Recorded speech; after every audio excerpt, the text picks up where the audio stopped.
I have the pleasure of being in my beautiful district of Humber Gross Moor today, and that's the reason I'm not in the media center with Dr. Fitzgerald and Dr. Haggie. It's a new year. Many of us have eagerly awaited 2021. Well, now it's here. And with that comes new hope for our province and for the fight against the spread of COVID-19. On New Year's Eve, we saw the first batch of Moderna vaccine landing in the Happy Valley Goose Bay Airport for the Indigenous communities and remote areas of Labrador. COVID-19 vaccines have been continuously administered at the Health Science Centre to healthcare professionals throughout the Christmas season. More and more will come. Vaccinations will help the world look more like it did before COVID-19, although I think we all know things will never quite be the same. And we're not out of the woods just yet. While I hope you all enjoy a wonderful holiday season with your loved ones, even though it may have been a little different than our normal tradition. Mine certainly was. The large family gatherings we look forward to couldn't happen this year with COVID-19 restrictions in place. But it was wonderful nonetheless. I thoroughly enjoy time with close family. I'd also like to take a moment right now and address some questions that have been swirling around in the light of elected officials in other places traveling internationally over the holidays and even early. We've seen this across the country with some leaders traveling outside of the country. Well, rest assured, your government in Newfoundland and Labrador is leading by example. I know that many local businesses are hurting right now, and that many continue to make adjustments to weather this storm. Please hang in there, and please support your local businesses any way you can. Entrepreneurs and business owners are part of the backbone of this province. We all need to work together to keep the economy moving, even in the face of COVID-19. Thanks to the diligence of Newfoundlanders and Labradorians, respecting the advice of Dr. Fitzgerald, Minister Haggie, and all the public health officials, our numbers have luckily been low per capita. That doesn't mean we can let our guard down. That doesn't mean it's time to act like there is no COVID-19 in Newfoundland and Labrador. That doesn't mean we won't see a spike from holiday events due to the incubation period of the virus. Let's all hope everyone followed the rules collectively to protect Newfoundland and Labrador. Remember to pay attention to your mental health and that of the mental health of those around you. Be kind and patient to yourself and others. Enjoy healthy physical activity when you can, outside preferably, as that will do wonders for your own mental health as well. Reach out for help if you need it. Offer help if you see someone in need. Before I turn it over to Dr. Fitzgerald, I wanted to, of course, wish the best of luck to Alex and Dawson in their pursuit against Team Russia tonight. We will all be cheering loudly, some with masks on, some with masks off, for you in your pursuit. Go Canada, go. And with that, I will turn it over to Dr. Fitzgerald. Thank you, Premier. Good afternoon, everyone, and thank you for joining us today. Since the media advisory yesterday, we have one new case of COVID-19 in the province. The new case is a male between the ages of 20 and 39 in the Central Health Region, and it is travel-related. Contact tracing is underway, and anyone who is a close contact will be advised to quarantine. The total number of cases in our province is 391. 374 people have now recovered, with 10 active cases. In total, we have tested 73,282 people. As the new year begins, we said goodbye to a year that was unlike any other. And while COVID-19 is unfortunately still with us, I am boosted by the optimism that comes with new beginnings and the possibilities that lie before us. 2020 had a profound impact on us all. Reflecting on the past year and how we dealt with this virus together, we need to remember the important lessons that came with it. For many, it brought into focus the little things that we took for granted. It made us slow down. It also exposed our vulnerabilities, whether they be personal or societal. These were challenges that required us to work together, and we did. We were reminded of the importance of being kind to one another and helping to support each other. If we take these lessons forward into this new year, I've no doubt we can make 2021 a remarkable year. We did so well as a province, and that is in no doubt related to this provincial community that we call home. We showed that we cared for one another and we put others ahead of ourselves. That this is a difficult thing to do, especially when we all just want to get back to normal. I thank you for your efforts. You have done exceptionally well. Our success as a province is due to our collective efforts and perseverance, and I know it has not been easy. In fact, it has been very difficult for many who make their living away from this province. We are the envy of many places. Everyone should take a moment to reflect what we have achieved since this virus came to our shores in March. And while we are in a much better position than many other places in terms of our COVID-19 case count, remember that this virus has a 14-day incubation period. This means that we will only begin to see the impact the Christmas and holiday season may have had here and across the country in the coming days. So if you have not yet downloaded the COVID Alert app, please consider doing so. It's another tool to limit the spread of this virus. It helps to protect you and your loved ones by letting app users know of possible exposures before any symptoms occur. We are fortunate, but we must also remember that this virus is stealthy, and even when we do everything right, it can still take hold. This is why we must remain vigilant and keep in mind that winter has really just begun. Continue to follow our tried and true public health guidance by keeping your close, consistent contacts to 20 or less. Maintain your physical distancing, wear a mask, and wash your hands frequently and effectively. Importantly, please stay home if you are unwell and call 811 if you have any symptoms of COVID. I must stress once again the importance of getting tested, even if you have mild symptoms. This is especially true for those who have traveled outside the province, but is equally as important for those who have had contact with travelers, and even for those who don't think they have been exposed to COVID. There are many people over the course of the pandemic who were quite surprised when they tested positive for COVID because they did not realize they had been exposed until the investigation revealed it to be so. We ended the year with a vaccine rolling out just before Christmas in St. John's and more to begin in Labrador in the coming days. This is certainly reason to be optimistic. A year from now, I hope we can look back and remember that in spite of the adversity and pressure that we all faced, we came forward braver, kinder, and more prepared to face the challenges that lie before us. As a recap, for those who may have just joined, we have one new case since yesterday's media advisory, and the total number of cases in the province is 391.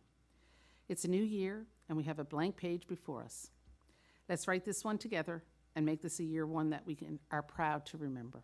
Hold fast, Newfoundland and Labrador. Thank you.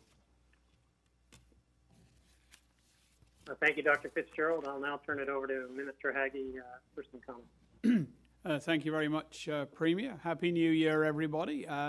We have vaccine day 20 of our rollout today, or as some wit in the department said to me today, it is now March the 303rd. This has been a long run, and we are in a good place to start 2021. The run-up to the year has been good, and people have once again heeded Dr. Fitzgerald's advice and listened.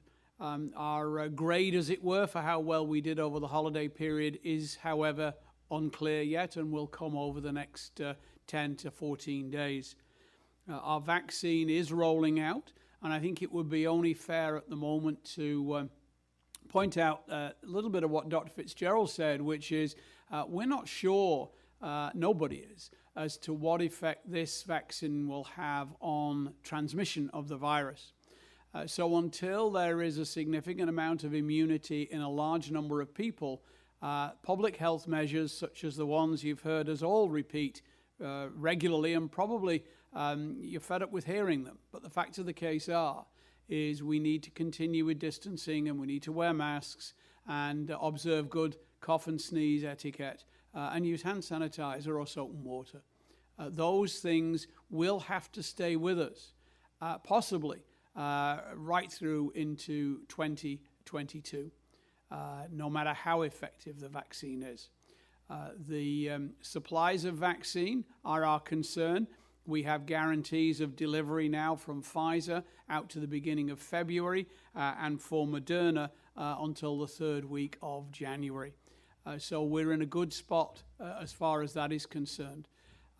It will take longer than everybody, including Dr. Fitzgerald and myself, want, but that is the way the vaccine is allocated, and that is Canada's supply and our share of it.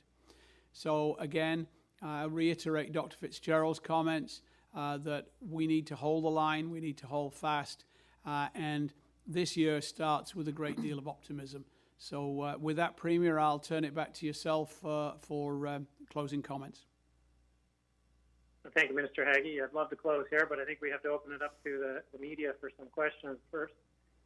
I'll open it up to comments and questions from the media. Thank you, Premier.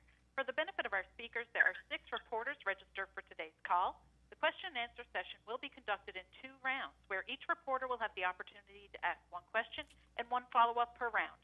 Following this, I will ask each reporter if they have 1 final question. Our first questions are from Peter Cowan with CBC. Please go ahead.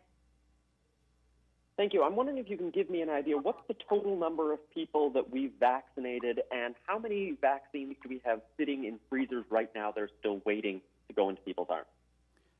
Good question. As of this morning, we have vaccinated 1,785 people. I have heard anecdotally we've done another 20 this morning, and that would leave about 140 scheduled to be delivered over the next day or so.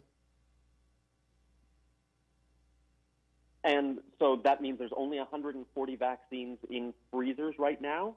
No. Sorry, you're right. There is a second lot of 1,950 doses. Those will be given out next week as second doses for those people who started their vaccination prior to Christmas. And other provinces have decided to just focus on getting everyone with a single shot and then delay the second shot in order to vaccinate more people and give more people at least good coverage, if not excellent long-term coverage. Is that under consideration here? And if not, why not? So certainly that has been considered by some, and those discussions are happening.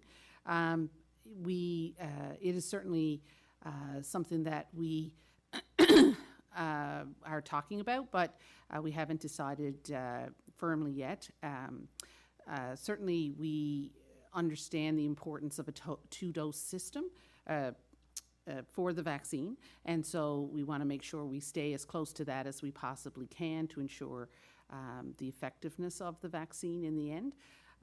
But the evidence is evolving, the science is evolving, and as we get new information that may change what our strategy is, we'll certainly have to take that into consideration.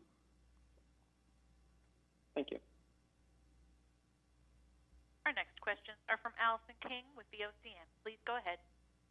Hi, I'm just wondering if you guys are aware of any Newfoundlanders and Labradorians who are making vacation plans down south, and further to that, what would public health advice be on travel outside of the country right now? So, any travel internationally that's not essential at this point is not recommended, and that's everywhere in the country. Certainly we would say any travel outside the province that's not essential, is not recommended at this time. I don't think people are sharing their vacation plans with me or anyone here at the Department of Health, so I'm not aware of anyone who's planning to go. All right. And can we get an update on the Moderna vaccines that were shipped to Labrador? Have they made it to the North Coast yet, and when will they actually start rolling out? Nunatsi-Avut have a plan to start using their share on January the 11th. They have jurisdiction in the Nunatsi-Avut territory, as it were. They've taken up public health and provide it locally. The Mushwa Innu First Nation are currently trying to come to the conclusion as to when they would like to deliver their supplies to their community in Natwashish, and we're in discussions with them at the moment. But yes, the first delivery of doses has arrived in Goose Bay and is currently at the depot there. Thank you. Our next questions Kellyanne Roberts with NTV. Please go ahead. Thank you. Minister Haggie, you noted the number of people who had been vaccinated as of this morning. Are those all primary health care workers or those who would work directly with COVID units, or are we still waiting on some who were on vacation to be vaccinated? Those are principally staff on the COVID unit and those in high-risk areas within Eastern Health. The remainder are people who work there, but for various reasons have not been able to get in to get their vaccine. So at the moment, we have confined that first tray to healthcare workers, and that was really done because of the constraints that Pfizer put on us about not being able to move the vaccine once it arrived in St. John's at the Health Science Centre. Thank you. And Dr. Fitzgerald, in follow to Peter's question there in regards to delaying a second dose, with Pfizer, I think the last time I'd heard is that you have 3 days after those 21 days. With Moderna, it's up to 5. What happens past that time frame? Do the effects of the first dose no longer hold, or what do we know about that first dose? So those recommendations have been made just because that's what the clinical trial data had shown, right? So there was Pfizer, made that recommendation at day 21 based on the information that they had.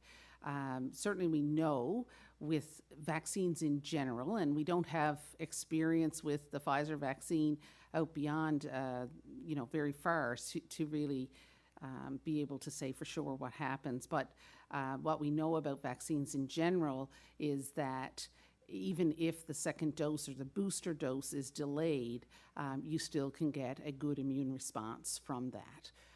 So certainly we would not expect that, the science would be any different with this vaccine.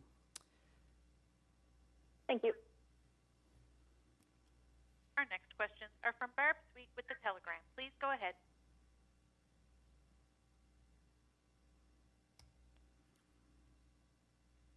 Barb, I think you're on mute.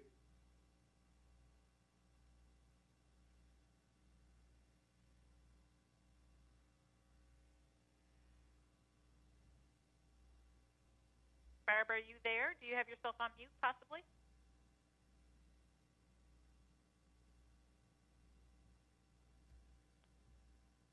I'll take this one, Minister.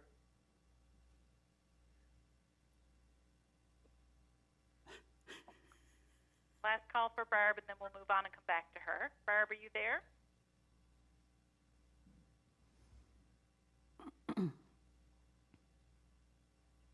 Okay, we'll come back to Barb. Our next questions are from Elizabeth Witt with All Newfoundland and Labrador. Please go ahead. Thank you. I was wondering if we could get any update from the vaccine committee on the logistical planning of the vaccine rollout. The vaccine committee met just before Christmas and will probably be meeting again this week. The focus of our efforts have been discussions with the Indigenous groups, both in Labrador and on the island, and the focus has been very much on those isolated fly-in and fly-out communities. As the vaccine starts to roll in with further deliveries next week and into January, what we're looking to there is to have the vaccine, the Pfizer vaccine, certainly delivered to other vaccine depots across the province. When that happens, we'll be in a position to look at vaccinating essential high-risk healthcare workers in those areas, and then we'll be working on trying to make sure we can get to our vulnerable folk in long-term care. That latter at the moment for the Pfizer vaccine is a challenge because essentially Pfizer have said you've got to bring the individual to the vaccine, and that certainly would be a real challenge for people in long-term care. We're hoping that there'll be some leeway around that and some changes possibly in the light of discussions going on at the national level with Pfizer themselves. The Moderna vaccine, essentially, the first deliveries will be pretty well taken up by the Indigenous communities. So those plans are operationalized through the Indigenous groups, but in terms of the essential workers, those plans are ready for each of the regional health authorities, and we're just simply waiting on vaccine. guess if you can give a few more details, or if there's more decisions being made about who the next group of who are the next priority groups to get vaccinated. So certainly those priority group discussions are ongoing. Right now in Q1, we're really focusing on those 4 groups that we've talked about before, the essential healthcare workers, people in long-term care facilities, Indigenous communities, and those who are older. So certainly over the age of 80 here in the province. After that, there are other considerations that we have to do. We're still having discussions about that, so I certainly wouldn't want to speak prematurely. We're following closely the NACI guidelines, the National Advisory Committee on Immunisations. They categorised 6 groups in terms of priority, and our aim, as Dr. Fitzgerald says, is to work through Group 1. If you want to see what those other groups are, then that document will give you the more granular detail. But it's people such as incongruent living arrangements, and then at some point later on, we work our way down to what's often called the general public. Thank you. Our next questions are for Sarah Smelly with the Canadian Press. Please go ahead.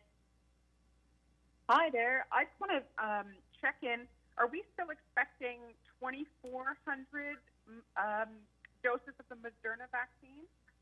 Yes. For next week to be, yes? Yeah, we're expecting, we have 2,400 doses delivered already, which will deal with, we think, numerically, the high-risk fly-in, fly-out communities of the North Coast and the First Nations in Labrador. We will be getting 2 more shipments in January the 6th and the 10th, and then 2 more right through to the end of January.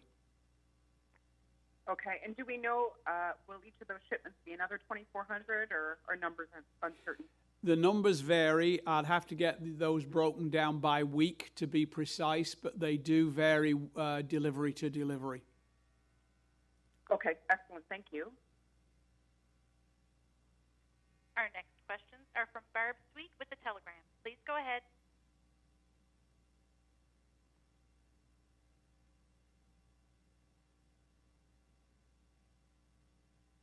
We thought we had Barb. Hello? Oh, Barb, there you are. Okay, go ahead. Sorry about that technical difficulties with my phone. Yes, good afternoon. And can you tell me what your thinking is now about the Atlantic bubble and whether that might resume? Well, we discussed the Atlantic bubble. I think it was December 7th. We made the extension for a month. So we're still evaluating the epidemiology in the adjacent jurisdictions, and we'll make a decision over the next coming days. Okay, thank you. And maybe perhaps if you could run through a little bit more detail on when most people might see the vaccine. I know it was later in the year, but is there any change to that recently? No, not at this point. Certainly, it will likely be into Q3 for sure before we can start offering the vaccine to, we'll say, the general public. Thank you. Our next questions are for Peter Cowan with CBC. Please go ahead.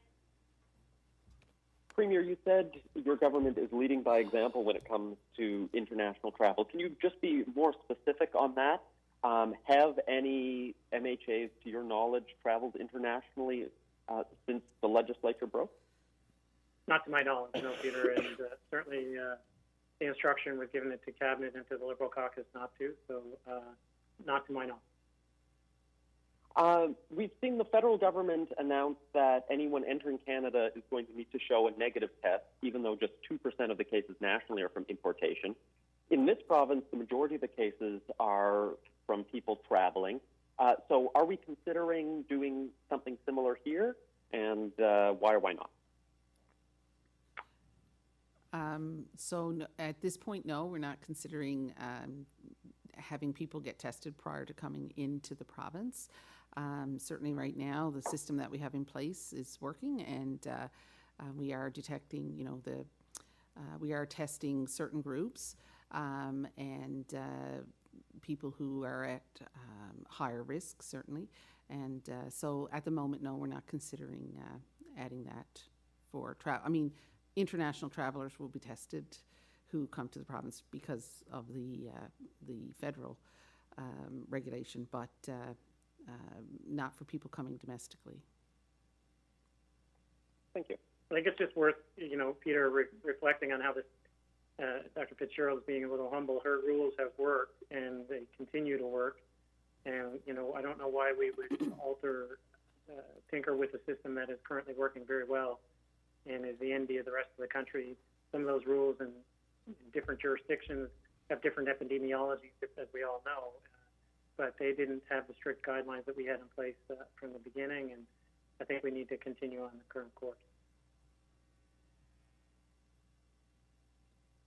Our next questions are from Allison King with VOCM. Please go ahead.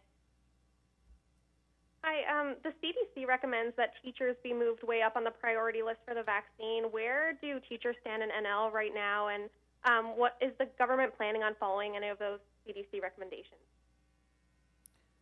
So the CDC are in the U.S., and certainly, we have to look at the epidemiology where that is being made, that recommendation is being made. So we follow the Public Health Agency of Canada's and the National Advisory Committee on Immunizations recommendations when it comes to priority groups.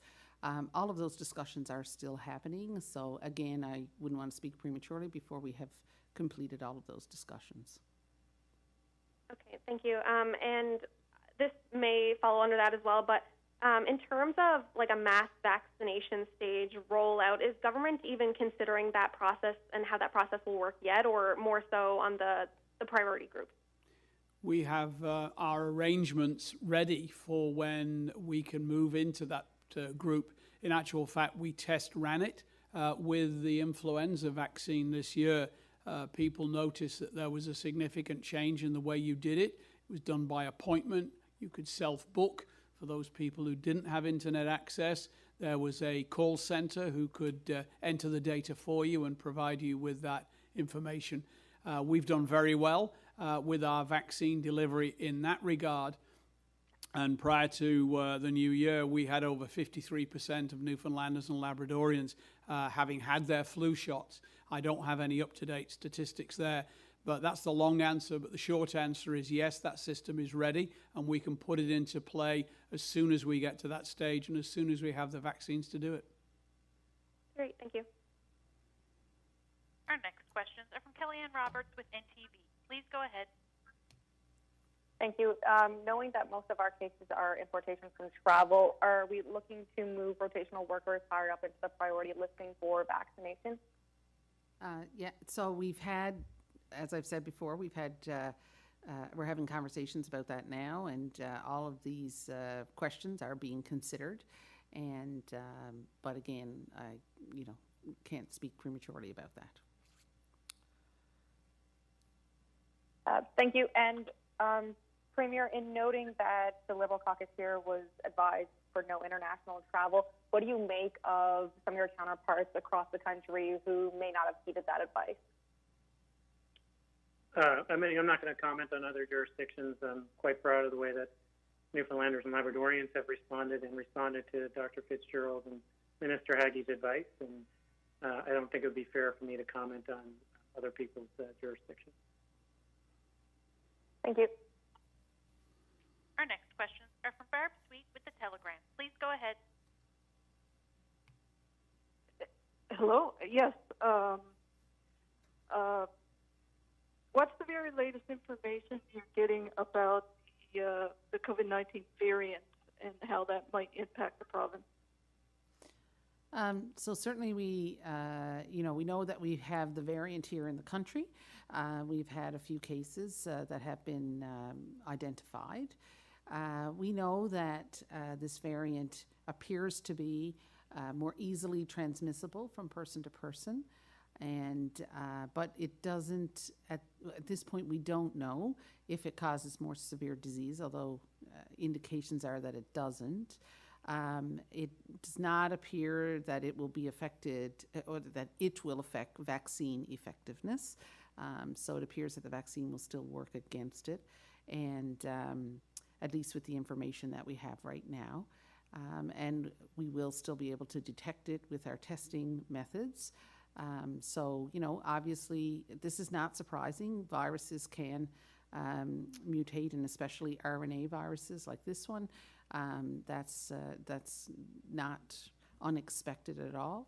And so, I think it brings into, it reinforces the importance of all of those public health measures that we've talked about so much before now, is making sure that, you maintain physical distancing, wear your mask when you're out in indoor public places, wash your hands frequently, stay home if you're unwell.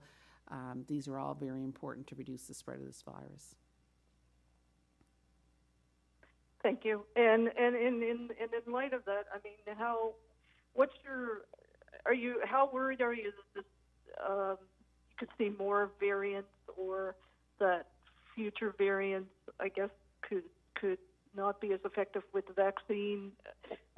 How much thought have you given that possibility? So I think, certainly that's something that we always think about with any of these viruses. And, I guess we'll have to deal with that when it comes.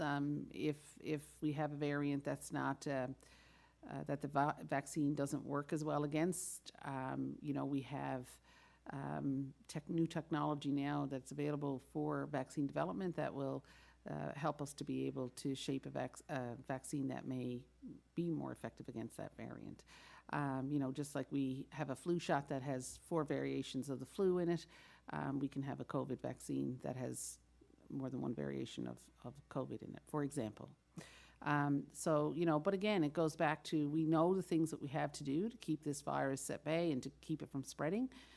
So those are the things that we have to focus on. Thank you very much. Our next questions are from Elizabeth Witt with All Newfoundland and Labrador. Please go ahead. Thank you. Dr. Fitzgerald, earlier you mentioned the COVID-19 app, and I'm curious, what's been the uptake of the app in this province since it was released? I actually I don't know, Minister, if you have that information, but I don't have that. I apologize. There's no way to know. No, because of the way the app was designed and because of the way it's built, we just have national numbers. I don't have the latest. I do know that early in December we were up to the 5 million mark, but there's no way of breaking it down by province or territory. Thank you. And I'm curious, with the vaccines being rolled out and we have this tentative schedule for when the general public might also get vaccinated, I'm wondering, when could we go down to alert level 1, or is that even on the table? So alert level 1 really depends a lot on what we see what we see happening elsewhere in the country and around the world, really, with regard to COVID-19 transmission. And if we're still seeing COVID transmission as we are right now, it'll be very difficult to move to alert level 1, where we would be considering that travel might be, travel to certain areas may be acceptable, that sort of thing. It's not really something that's doable at this point.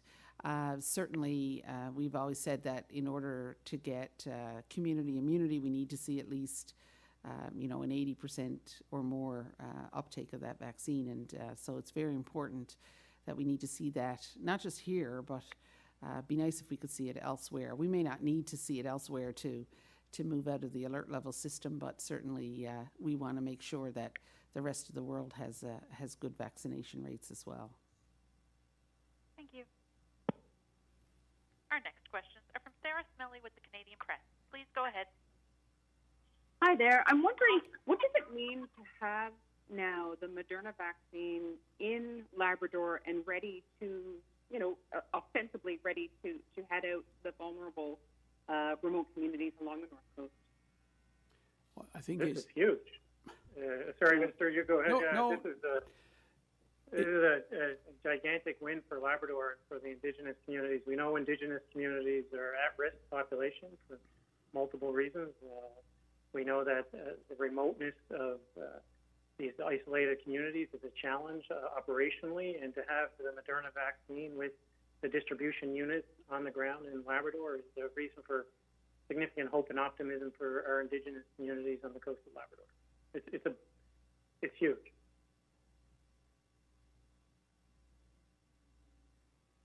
Thank you.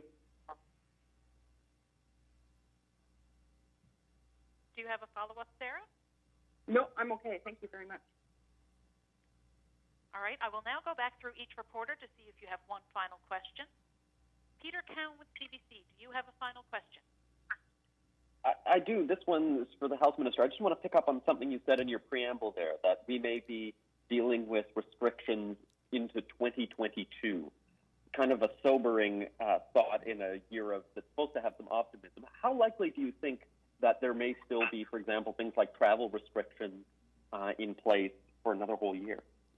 I think it's very much dependent on the rapidity with which we can get people vaccinated and what happens in other jurisdictions.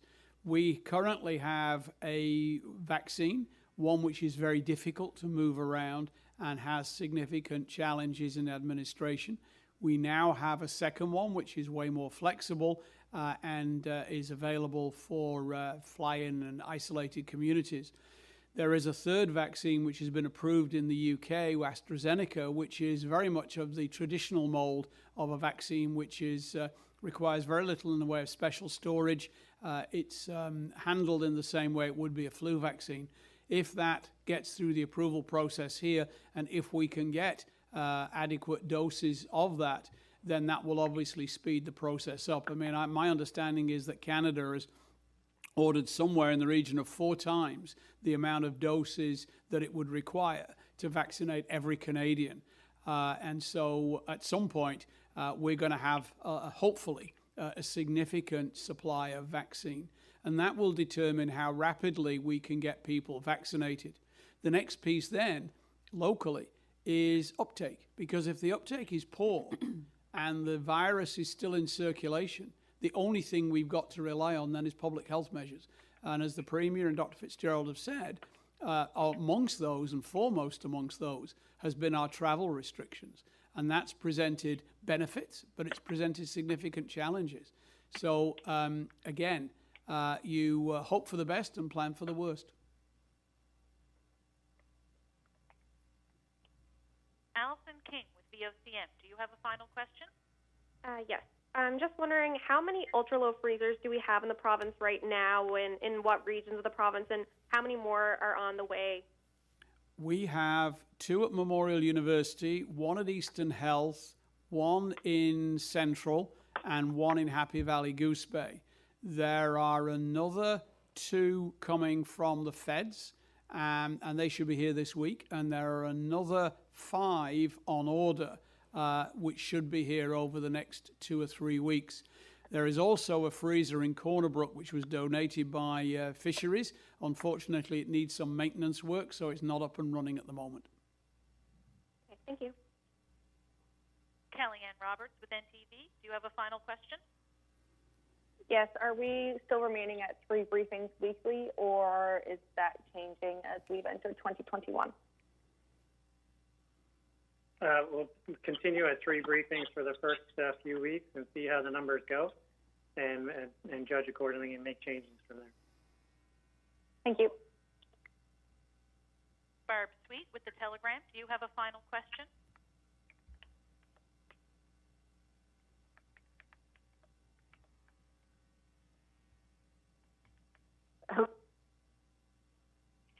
Hi, Barb.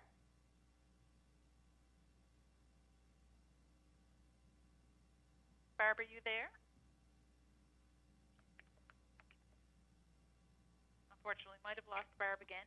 I'll move on. Elizabeth Whitten, all Newfoundland and Labrador. Do you have a final question? No, I'm good. Thank you. Sarah Smelly with Canadian Press. Do you have a final question? I'm good. Thank you. Thank you. I'll try Barb one Hello? last time. Barb, are you there? Yes. I can hear you. Yes, Do you sorry have a about that. final question there? Yes, and I apologize if this question has already been asked previously. But the three of you, have you had the vaccine? And if not, when would you be in the queue for it? I have not, and I'll be in the queue when my profile is appropriate, which would be presumably when the rest of the general public and an otherwise healthy 45-year-old male becomes available, which would probably be in Q3, 4-ish, I would think.